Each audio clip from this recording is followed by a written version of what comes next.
I'm joined today by former CIA operative stroke agent, now turned whistleblower, John Kackapoo.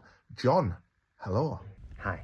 Now, John, you must have seen some things in your time in the CIA, some interesting missions, that type of stuff. Oh, sure, yeah. I mean, I had a lot of missions. I seen a lot of things. Would you like to share some with us, please? Yeah, sure, yeah. I mean, as a CIA operative, we see a lot of things that isn't really shared with the world.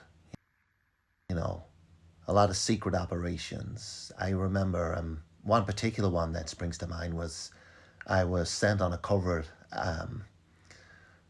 sting in Budapest, in Hungary. Sounds risky. Do go on. It was basically the mafia.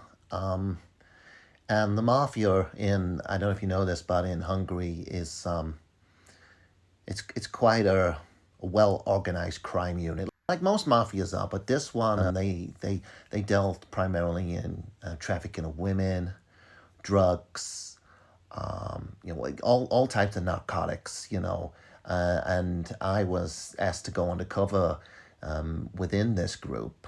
So I spent I think it was 3 full months as a member of this Hungarian mafia.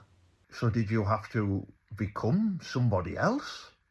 Yeah, so I took on a new identity, and I lived this identity for many months. I had to live and breathe.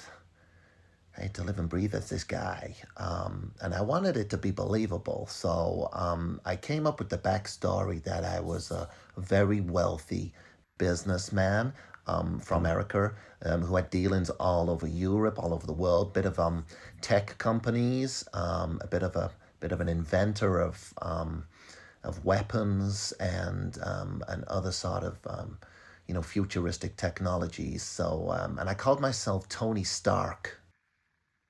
Tony Stark as in Iron Man Tony Stark. Robert Downey Jr. Tony Stark. Iron Man. No, I don't know who that is. No, just a coincidence, I assume. Okay. Do continue. There was one meeting I had with a rival gang, and I was there with the sort of the mafia boss from my Hungarian mafia gang as well. So I had to disguise myself as an old lady.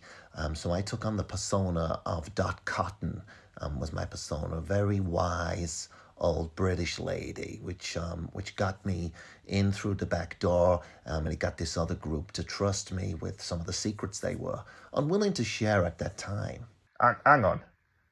Dot Cotton from EastEnders. Like, oh, my Nick. That Dot Cotton. No, I don't know who that is. Again, it must be a coincidence. Oh, all right. Carry on. Now, one of the guys from this rival gang, he said to me, "You've got to prove yourself, Dorothy. You've got to prove yourself that you want to be part of this." So what I had to do was I had to sit in a circle, and all of these Hungarian gangsters, they basically performed a bukkake on me. So I had to fellatio, I think it was 37 men, just to gain their trust. You are? You had to pipe 37 fellas off?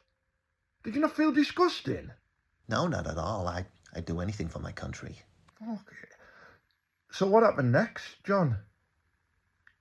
So at this point, I'd gained their trust, and I'd brokered a deal between the Hungarian mafia, who I was working for, and the new Hungarian rival mafia, who I was infiltrating as Dorothy Cotton. And at this point, we were just about to conclude the deed, and my CIA operatives, they burst in, they seized all the drugs, they seized all the mafia, and it was a tremendous success.